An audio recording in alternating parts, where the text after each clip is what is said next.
Buenos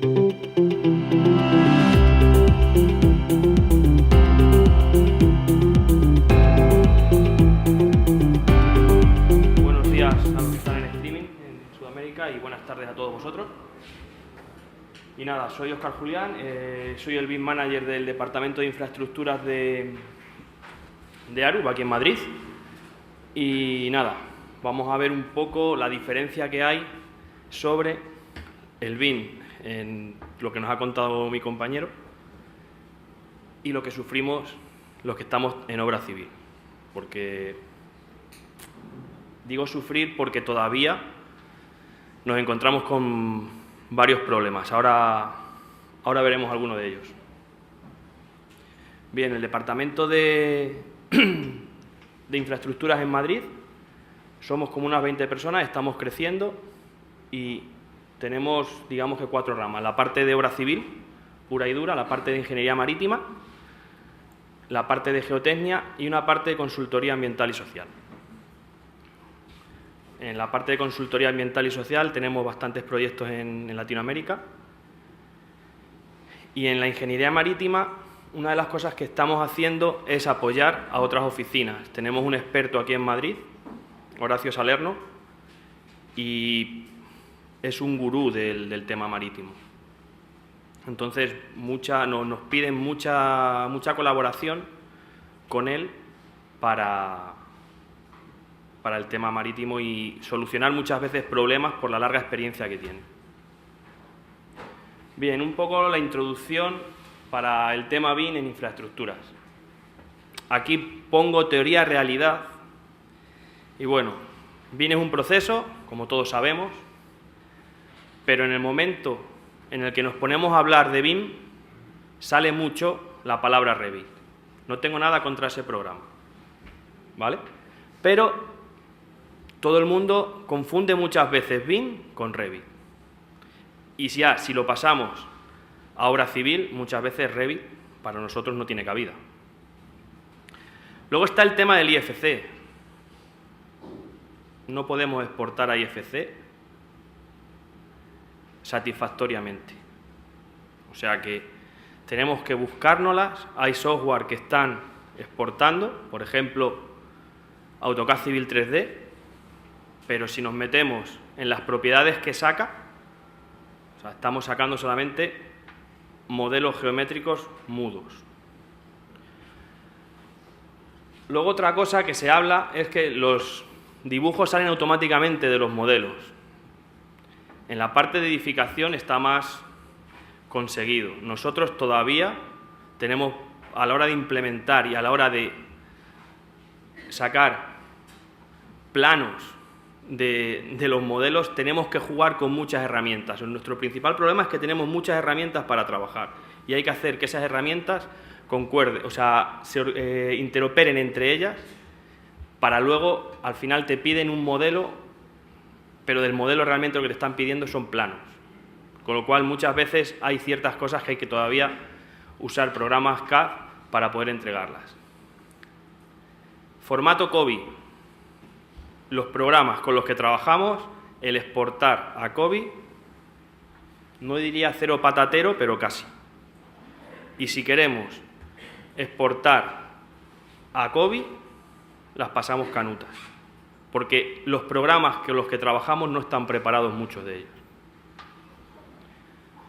No hay diferencia entre BIM en infraestructuras y BIM en edificios. Mentira y gorda. O sea, hay mucha diferencia. Y además, sobre todo, en temas como pongo ahí, bibliotecas, las plataformas comunes que teníamos se están quedando atrás. O sea, por ejemplo, nosotros, los programas de trazado, sin ir más lejos, eran programas hace unos años que Yo llevo 16 años en ARUB. Como curiosidad, firmé el mismo día que firmó Jesús, o sea, firmamos los dos el mismo día. Y yo estaba con la parte de obra civil y él con la parte con la parte de instalaciones. Y los programas con los que nosotros estábamos trabajando, sí que es verdad, a la hora de sacar secciones longitudinales, todo era mucho más mecanizado porque el propio programa te lo hacía. Ellos decían, jolín, esto podíamos sacar secciones alguna vez de alguna manera así en edificación. Al final, nosotros estábamos aquí, pero han llegado los programas de edificación y nos han pegado la pasada por la derecha y nos han quitado las pegatinas. Con lo cual, ahora otra vez tenemos que casi reinventarnos, ¿vale? Diferencias que hay entre edificación e infraestructuras. Primero, y muy importante, la escala de los proyectos. Esto es la escala o un poco el esquema de lo que es Crossrail. Crossrail ahora mismo es una obra BIM en Europa muy completa. O sea, el nivel que lleva es alucinante. Pero, fijaos el tamaño que tiene. O sea, un edificio puede ser muy grande, un aeropuerto puede ser muy grande. Puede ser lo más grande que se esté haciendo en la hora de edificación. Sin las pistas, hablo de las terminales.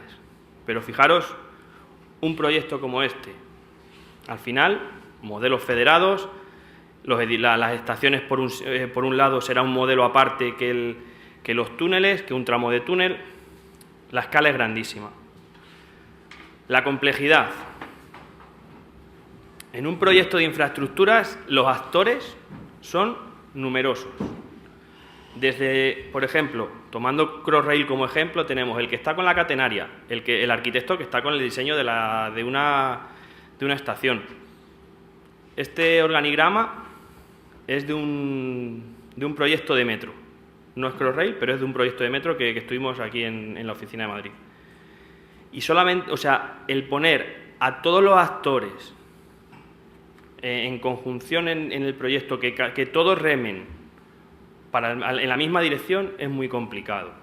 Diferentes contratos, alcances diferentes, unos tienen las estructuras, otros tienen las estaciones, son modelos de estructuras, pero cada uno hace una cosa, hay túneles, hay viaductos, es muy complejo. Cosa principal, el software. Nosotros nos encontramos con el problema del software. Ahora, todo programa que se le toma como software BIM, aquí he puesto 4, son de edificación. Están pensados para hacer edificios. No están pensados para salir fuera del edificio y empezar a hacer topografías raras. Por mucho que me digan que con Revit, o con Aecosim, o con ArchiCAD, pueden hacer una calle. No. Y si es una calle, es planita. Luego tengo un ejemplo con unas pendientes del 15%. Una calle de 10 metros con el 15%. Al final son programas que están pensados, como bien dice ahí, para edificación. Librería de objetos. Un poco lo que decía antes mi compañero. Ellos se hacen sus propias librerías. Yo es que no tengo ni siquiera librerías de los fabricantes. O sea, un día llamé, esto como curiosidad, estaba preparando piezas para pozos de saneamiento. Pregunté a casas de prefabricados si me podían pasar, aunque fuese un DXF en 3 dimensiones de un pozo de saneamiento. Todavía estoy esperando que alguien me llame y me lo ofrezca. Con lo cual, todas las piezas son creadas por nosotros. El IFC. ¿Dónde está el IFC para infraestructuras? Pues igual que se busca Wall-E, se busca el IFC.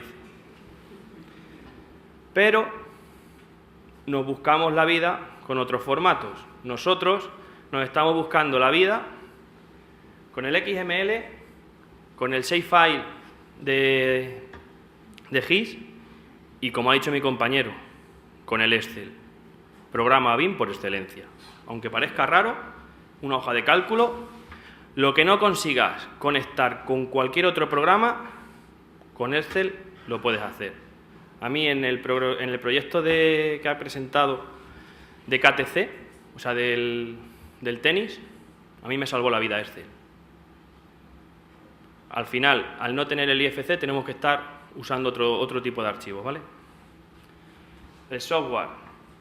Nosotros, como bien ha dicho, tenemos multitud de programas, tanto para diseño, para producción, como para colaboración. O sea, nosotros normalmente, colaboración, cuando hay un proyecto grande y entran muchas más oficinas, trabajamos con ProjectWise. Pero también está Connex.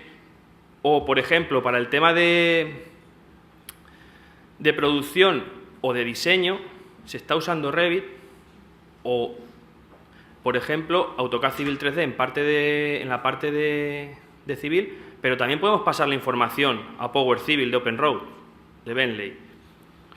Problema a la hora de la coordinación. Al no tener un software que pueda exportar a IFC, tenemos que, valga la expresión, buscarnos las habichuelas. Después de mucho investigar, aquí hay una matriz de software en la cual vemos cómo se puede ir leyendo. Esta la tengo sin acabar, o sea, esto es una herramienta en proceso, ¿vale? Yo aquí tengo que... Ahora la imagen está cortada, pero ahí tengo que ver cómo está con ArcGIS, Cipe, o sea, me quedan muchos programas todavía por meter. Y aquí al final es ver qué formato exporta, publica e importa o lee cada programa. Es aburridísimo, pero es que es lo que nos toca. Al final, la cosa es conseguir una herramienta simple en Excel que, eligiendo un programa, ver cómo puedes exportar a otro o para leer la información desde otro programa, ¿vale? Aquí salen algunos ejemplos. Y bueno, esta es una herramienta que está todavía en proceso y se puede meter mucha más información, ¿vale? Aquí tenemos metidos, por ejemplo, WaterCAD es un programa de cálculo de agua. Si quisiéramos pasar a SketchUp, la única forma es un DXF. O sea, interoperabilidad, cero. Pasamos geometría. Bueno, geometría no, porque aquí lo que estamos pasando realmente es la parte de la planta de la red, como tal. Pero no pueden leerse, se pueden leer solamente con un DXF. Los modelos de trazado. Para mí, el modelo de trazado ahora mismo, la única forma, y todavía puede haber algo de problemas, es pasarla en LAN XML, ¿vale? He puesto aquí un ejemplo que tiene, por ejemplo, sobre todo nosotros, que trabajamos en proyectos de fuera, aunque aquí hay software muy potente en España, el caso de Istran, pero nosotros al final, fuera de España, estamos trabajando con mucha gente que las plataformas que están usando son OpenRoad y AutoCAD Civil 3D. Tiene su propia herramienta. O sea, aquí tenemos el Data Translator de Civil y con esto podemos pasar la información directamente en ALG de Power Civil y subida a una especie de nube de Autodesk, la podemos pasar directamente a un DWG de AutoCAD Civil 3D. Y a la inversa, cogemos el DWG de Civil 3D y pasamos esa información a una LG. Pero tenemos un problema. No pasa el corredor. Solamente planta y alzado de la alineación. Problema, que cuando tenemos un corredor, ahora hay que ver cómo se puede pasar. Y para mí aquí entra el LAN XML. Yo puedo sacar terrenos o modelos de terreno triangulados en LAN XML de las diferentes capas que componen el firme. Por ejemplo, eso lo puedo sacar desde OpenRoad y pasarlas en LAN XML, AutoCAD Civil 3D y cortar transversales. O sea, si yo muevo el eje, no se me va a ir esas capas de terreno, no se me van a ir con el eje. Pero puedo modificarlas en OpenRoad y volverlo a pasar. Pero ya podría sacar, por ejemplo, una colección de transversales. Si eso lo hago a la inversa de Civil 3D a OpenRoad, no tendría problema, porque yo sí que puedo aplicar un paquete de firme a un terreno triangulado en OpenRoad. Con lo cual, simplemente con sacar la triangulación del modelo acabado de viario, la paso a OpenRoad, le doy paquete de firme y luego simplemente ya saco transversales, por ejemplo. ya podría haber un modelo de transversales en mi modelo. Aquí está el ejemplo de Excel. Nosotros podemos modelar indistintamente con el programa de cálculo de drenaje o de agua o con el Power Civil.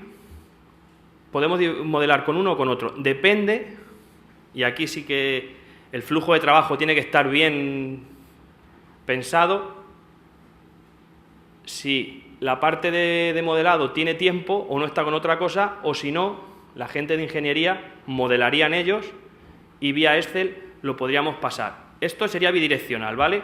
En este caso se modela en la red de drenaje en Power Civil mediante una herramienta que se llama Model Builder y un Excel.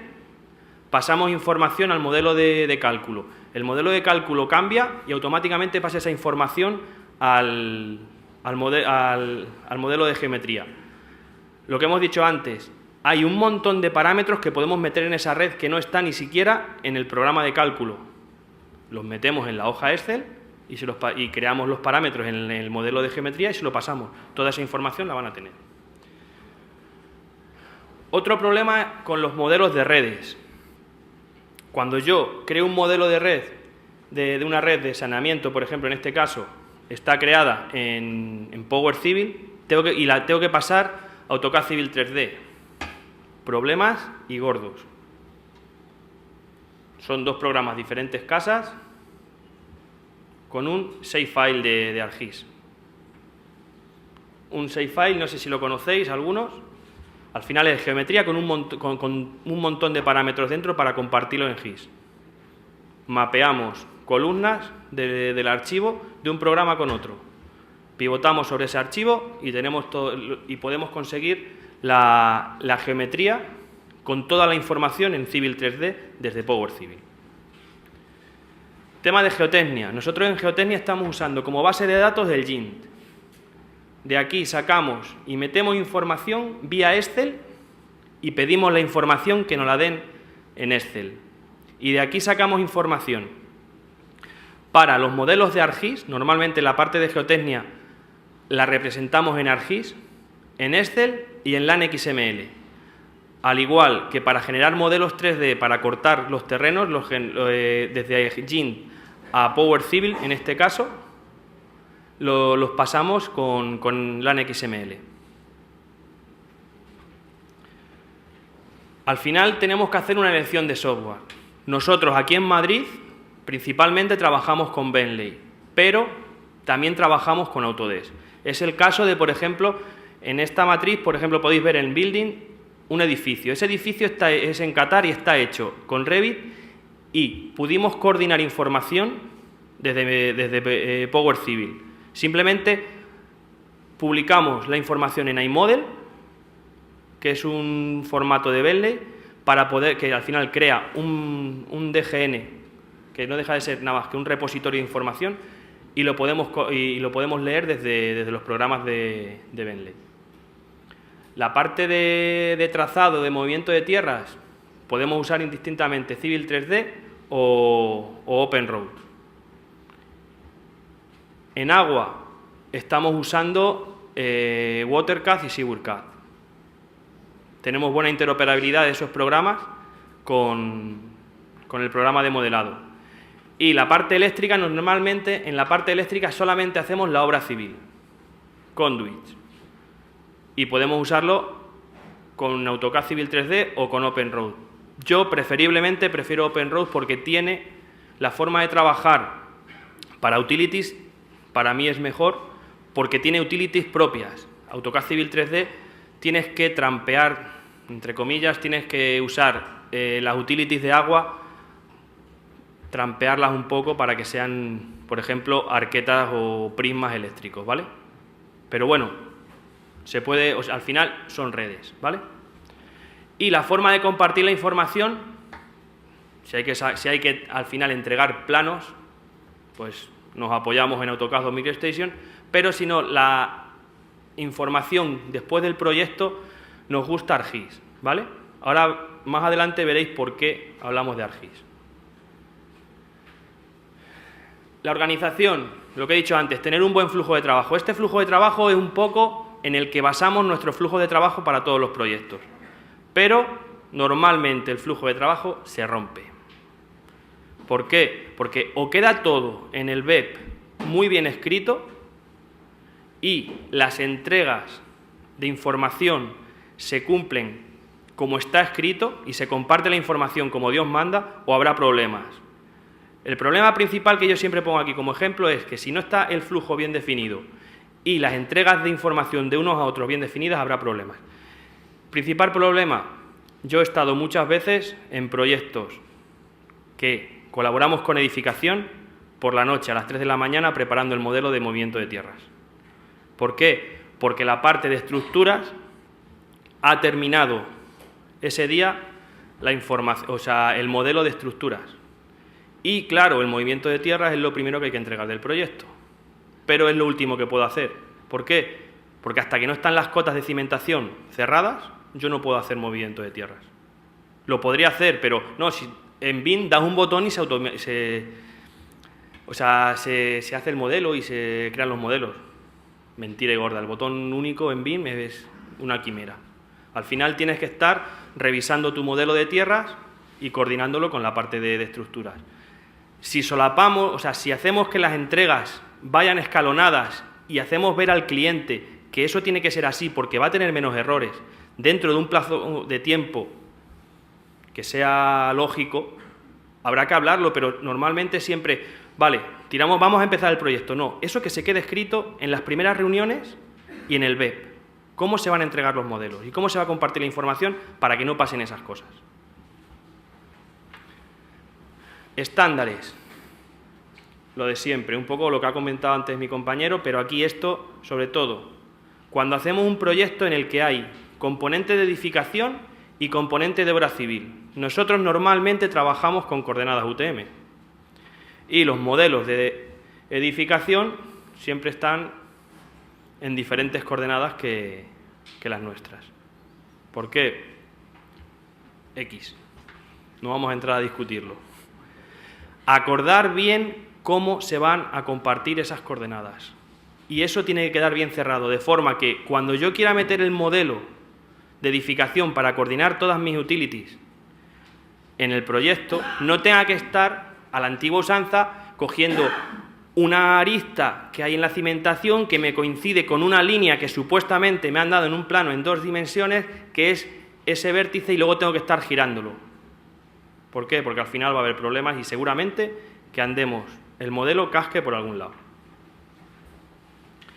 Temas de nosotros, como he dicho antes, todavía presentamos mucha documentación y se tiende mucho a trabajar como se trabajaba con los programas CAD antiguos. Dejar siempre definida, antes de empezar el proyecto, cómo va a ser, por ejemplo, el tema de colores. Todo eso bien definido, el tipo de línea. A mí me han cambiado tipos de línea y colores a una semana de la entrega, teniendo modelado todo. Dormir en la oficina, al final. Los entregables. Nosotros estamos luchando por entregar de esta manera. Al final siempre nos piden planos 2D y planos en DWG. El tema del paquete Office, todos los cálculos, todo va a ir, como bien han dicho antes por aquí, que es todo el mundo al final termina usando el Office. El iModel. Nos gusta trabajar con los iModel más que nada porque tú, cuando generas un iModel de una red, tú tienes toda la información de esa red dentro. Tienes un modelo gráfico y en 3 dimensiones que le puedes leer con el MicroStation, y a su vez tienes un repositorio de información en el cual puedes abrirle con Excel y sacar mediciones de él. El tema de Esri. Nosotros apostamos, ya veremos más adelante, el tema de coordinación, de operación. Yo he discutido con gente que habla del tema de la realidad virtual. Sí, cierto, es muy bueno. El otro día, el modelo que vais a ver luego, en un vídeo, le intentamos meter en una HoloLens. Petó. Ya si hablamos de 100 kilómetros de autovía, imposible. Y el tema de los PDFs. Hoy en día, los PDFs, o sea, las herramientas PDF, ya puedes medir, puedes hacer cualquier cosa con ellas y van a seguir evolucionando. Dejemos atrás el papel. Si entregamos un modelo 3D en un PDF 3D, podemos medir y podemos sacar información de él. Inclusive podemos plotear información dentro de él al crear el PDF. Toda la información que tengan, todos los parámetros que tengan nuestros elementos 3D pueden entrar directamente en el PDF. Con lo cual, ¿para qué queremos más si lo tenemos en un PDF? Diseño y coordinación. Bien, reglas de diseño. Esto es una sección de 10 metros de calle, 1,5 metros de acera a cada lado, y ahí va telefonía, agua, una impulsión de saneamiento, alumbrado, baja tensión, más las acometidas luego a parcela de saneamiento y de pluviales. Esta sección tú la pasas en un proyecto antiguo y muy bien. Pero yo siempre digo que nosotros, por mucho que estemos en la era de la digitalización y de las 3 dimensiones, siempre los croquis en 2 dimensiones nos van a salvar de muchas. ¿Por qué? Porque, por ejemplo, aquí, a la hora de plantear las profundidades mínimas de los pozos, yo ya sé las profundidades que tienen las redes de baja tensión y de telefonía. En función de esas profundidades, me va a ir la profundidad del pozo mínimo de saneamiento y de pluviales. Aquí me dio un 80. ¿Por qué? Porque si no, las acometidas pinchaban los prismas eléctricos. De aquí, ¿qué quiere decir? ¿A dónde quiero llegar? Hay que hacer unos estudios antes de ponerse todo el mundo a modelar como locos y dejarlo bien escrito de qué prevalece y sobre qué. Aquí, por ejemplo, vamos a hacer la parte de gravedad antes que la parte de agua. Vamos a ver a qué profundidad tiene que ir. La parte eléctrica suele ser más versátil. ¿Por qué? Porque normalmente son prismas flexibles, los conductos eléctricos son materiales flexibles, podemos jugar con ello. Dejémoslo para el final, pero hagamos siempre todo que vaya en función de lo que es la utility dura. La coordinación. Esto es precisamente ese modelo, ¿vale? Los 10 metros de calle, 2 metros de acera, o sea, 1,5 metros de acera a cada lado. La coordinación, nosotros, aunque en este modelo está hecha y cada prisma eléctrico va sorteando la arqueta que tiene al lado, en algunos sitios se toca, y eso, si yo lo meto en un programa de detección de clases, me va a saltar un clash. Sí, pero si yo hago una documentación y digo, esto no es un clash. ¿Por qué? Porque estas utilities van dentro de un prisma eléctrico. Yo solamente represento es como un cuadrado o un rectángulo extruido. Ahí dentro hay una parte que es hormigón y otra parte que son las tuberías. Se está tocando el hormigón. Los programas no llegan al nivel que puede llegar un humano a colocar un tubo en una zanja. Entonces, muchas veces el tema de los clashes hay que coger y decir, no, mira, ciertas tuberías o ciertas utilities se pueden tocar. No está bien que se toque ahora mismo una red de agua potable, te pase por medio de un tubo de 1200 de saneamiento. Pero sí que a lo mejor un tubo de electricidad te puede estar tocando un pozo de saneamiento. Si vamos al milímetro, vamos a tardar en hacer el modelo horas, horas y horas. A lo mejor eso hay que coger, dejarlo documentado y decir, esto, por mucho que digan, habrá que tenerlo en cuenta en obra.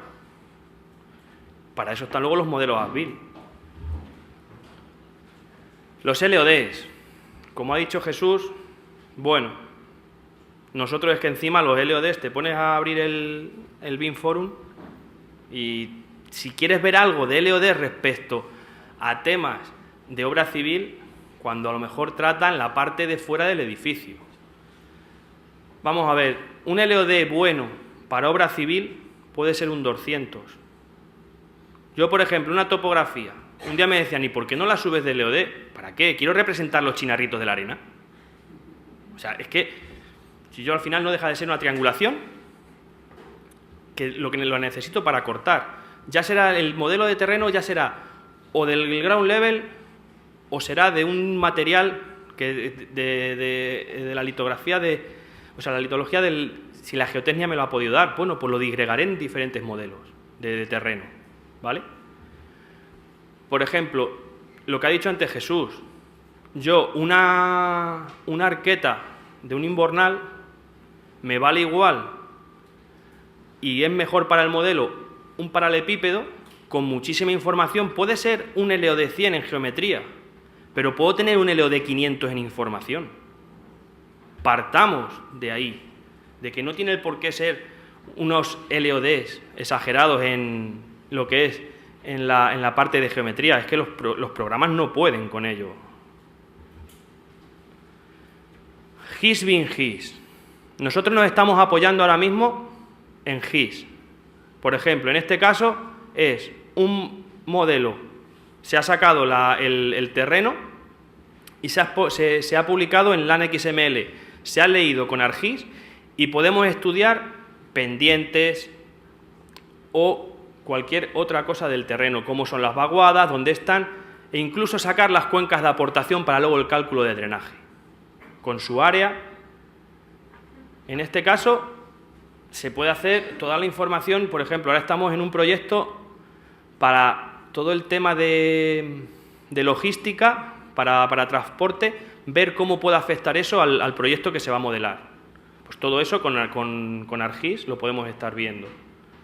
Después pasamos al modelo BIM. Este es el modelo que habéis visto antes de las tuberías. Nosotros, al final, no somos modelo único, somos multimodelo. Cada red es un modelo, pero es porque nuestros programas no trabajan como Revit. Aquí podéis ver todas las utilities y de aquí lo que vamos a sacar es cada utility que hay aquí, la pasamos en SHP, como habéis visto antes, a un modelo de ArcGIS. ¿Vale? De esta manera, toda la información que tienen esos elementos va a pasar a ArcGIS. Diréis, jolín, antes nos ha dicho de los prismas, un paralelepípedo para unos invernales. Aquí nos pedían bastante detalle de cómo verlo, ¿vale? Al final, modelo para operación. Dentro de un GIS podemos hacer visores. Esto es la misma información que habéis visto en el otro lado, en el modelo BIM, pero esto es mucho más movible para la operación. De aquí, ¿veis que los LODs aquí no los he tenido en cuenta? ¿Veis que simplemente son cilindros las arquetas de los invernales y los pozos? Pero tienen muchísima información, ¿vale? Esto para la gente de mantenimiento, al final, si lo metes dentro de una tablet o de un iPad con un visor, es mucho más fácil, o en un móvil mismamente, y la gente de mantenimiento no tiene el por qué saber usar un programa BIM, ya sea Power Civil, sea AutoCAD Civil 3D. Normalmente mucha gente de mantenimiento, la formación en estos programas es cero. Entonces, pero todo el mundo sabe usar un móvil. Sí, aquí podemos linkar pequeños modelos para luego verlos en realidad virtual. Tenemos una intersección un poco complicada, ¿vale? Pues vamos a hacer un modelo de esa intersección, metemos una llamada y de ahí se ve. Pero todo el modelo, yo, lo que os he dicho antes, este modelo le metimos el otro día en la HoloLens y solamente pudieron sacar la parte del viario. Lo demás petó. O sea, las utilities, según se retorcían, me dijo el compañero que era un australiano, me dijo, es imposible. Al final, ¿cuál es nuestro objetivo? Reducir riesgos y con ello reducir costes. Si conseguimos hacer modelos coordinados, hacer maquetas virtuales con los modelos en los cuales todo lo tengamos coordinado, nos vamos a ahorrar mucho dinero en obra. El objetivo principal es ese. Puede ser que la parte de diseño nos cueste un poco más cara, posiblemente en torno a un 15-20% más. Pero ese 15-20% más caro en diseño va a ser más barato que un 5% en coste de obra. Y bueno, aquí algunos algunos casos de éxito que hemos hecho en obra civil. El Estadio Nacional de Caracas, toda la parte de aquí, al final no se ha podido hacer nada, o sea, solamente se ha llegado a entregar el movimiento de tierra, bastante tienen los hombres con la que tienen allí, y hemos solamente llegado a terminar. El proyecto sigue vivo. Cuando aquello se tranquilice, posiblemente dentro nos digan, oye, que seguimos con el proyecto, pero ahora mismo está parado. El modelo, hay dos modelos, uno de excavación y otro de desmonte. Hubo que, o sea, no sé si con esto puedo señalar. La Panamericana es la curva que veis. Esta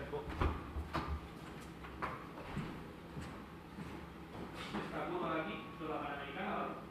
Y aquí viene una cuenca de agua espectacular. O sea, y el estadio está justo en esa vaguada. Como ven, una avenida, o sea, el tema de drenaje, el sostenimiento de taludes, es bestial el estudio que hubo que hacer ahí. Al final se hizo un modelo para excavación y un modelo para terraplenado. Aquí se puede ver un poco el corte que tiene la montaña. Y aquí luego ya lo que es toda la parte de cómo se hicieron todas las bancadas con estabilización de taludes, ¿vale? Esto es el campus Iberdrola, aquí en San Agustín. Los que hayáis pasado por ahí por la A1, está hecho la mitad, y ahora esa parte que veis ahí encima va encajada en el otro lado. Este proyecto, ¿desde cuándo llevamos con este proyecto, Jesús? ¿2008?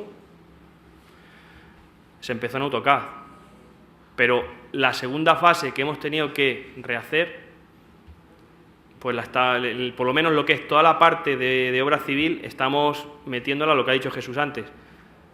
Dentro de Arup se ha dicho que a partir de este año todo se hacía en BIM. Bueno, pues estamos rediseñando esa parte en BIM, ¿vale? Aquí se puede ver un poco toda la parte de los muros de contención. Estos son o sea, en medio de esas plataformas grises que veis, ahí van los edificios, ¿vale? Todo cómo ver con el modelo. Aquí lo que pudimos hacer fue, o sea, optimizamos mucho los muros, ¿vale? Luego el parking que hay está hecho con drenaje sostenible.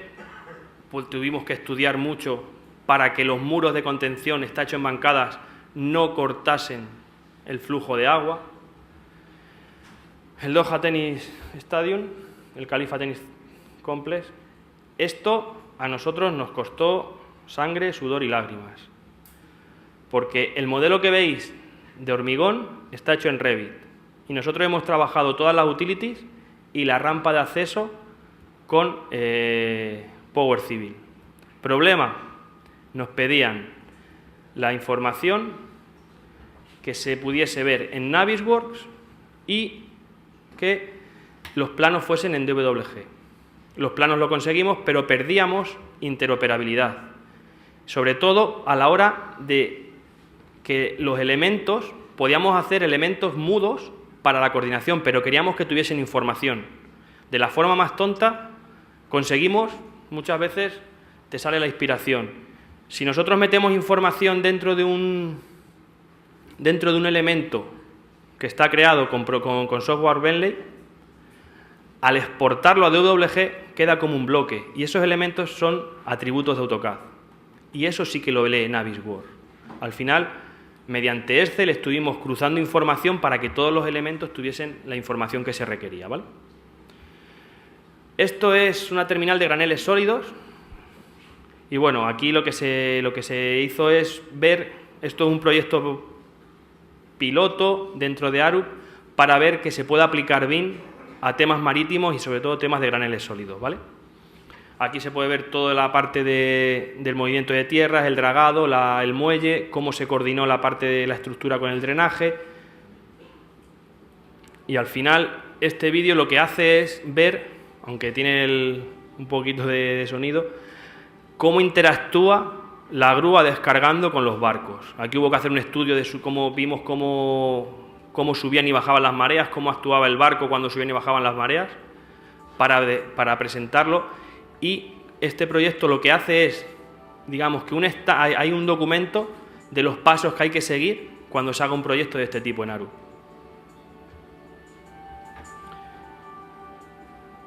No sé si se ve bien, aquí está la grúa subiendo y bajando. Eso está hecho con MicroStation, no tiene ningún programa raro por ahí de animación. Es MicroStation puro y duro. Muchas veces hay gente que que hacen cosas con programas y exportan, importan. Nosotros al final eso simplemente está hecho con ese programa. Y bueno, cualquier cosa.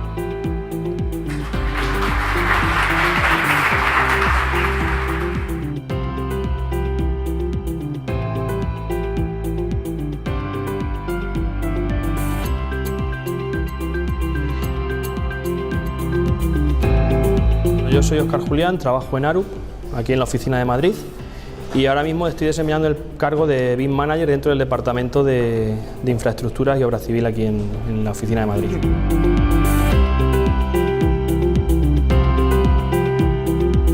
Mira, en Arup el BIM, desde el principio se ha apostado por BIM. Pero sí que es verdad que sobre todo el tema de obra civil ha sido siempre un poco más complicado. Y nosotros, viendo cómo la parte de edificación estaba ya trabajando y nosotros no nos queríamos quedar atrás, empezamos una implementación que nos costó bastante. ¿Por qué? Porque probamos unos programas, probábamos otros, no veíamos la facilidad con la cual podía funcionar la gente de edificación. Veíamos que no llegábamos a esa productividad, pero luchando, pues hemos llegado un poco a lo que tenemos ahora mismo.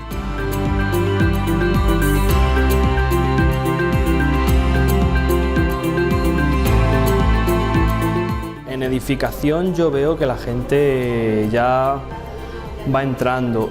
En obra civil ya vamos dejando atrás eso de que el BIM parecía solamente cosa de edificios y se están empezando a hacer ya proyectos chulos con metodología BIM, cosas que pones a ver en redes sociales, gente que comparte información. Todavía le queda, porque todavía queda bastante en el tema de obra civil, mientras que por ejemplo en edificación parece que hay mucha más interoperabilidad y es mucho, la productividad se llega a resentir menos, pero nosotros todavía tenemos que estar buscando, como he comentado en la presentación, buscando formatos que nos conecten unos programas con otros. Por lo menos, si no llegas a la bidireccionalidad de la información entre los programas, por lo menos que de un programa a otro pase. Esto está siendo un poco duro todavía, pero bueno, ya se van viendo resultados.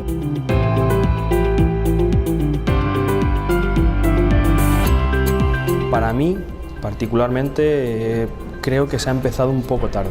También es verdad que hemos tenido una crisis, las empresas han tenido que salir a trabajar fuera, muchos proyectos, nosotros por ejemplo ahora mismo dentro de la oficina de Madrid, muchos proyectos todavía son con otras oficinas o son proyectos en otros países, no es producto nacional, digamos, pero, y esto yo creo que también ver cómo los demás países están ya implementando metodología BIM, no nos podemos quedar atrás. Se está luchando creo que es un objetivo, ha sido muy a corto plazo, que se hubiese necesitado más tiempo, pero es que también el BIM, según está evolucionando, te come.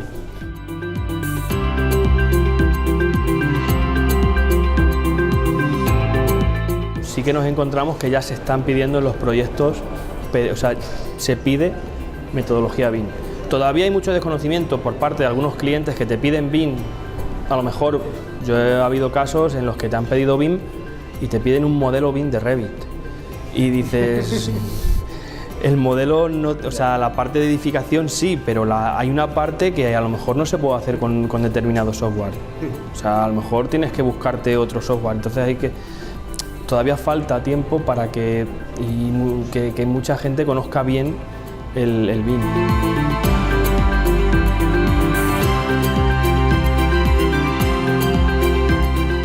Pues hombre, hay veces que pasa. Lo que pasa que bueno, nosotros al estar en Arup, cuando se necesita, pues si vemos que vamos a necesitarlo, sí que es verdad que la formación la tenemos ahí. Inclusive tenemos el Arup University, en lo cual damos formación incluso y recibimos formación de la propia empresa con gente de la propia empresa, ya no es tener que salir muchas veces a formar a empresas a que te formen, pero sí que muchas veces cuando tienes profesionales dentro de la casa intentas usarlos también para que enseñen a otros y el conocimiento se comparta.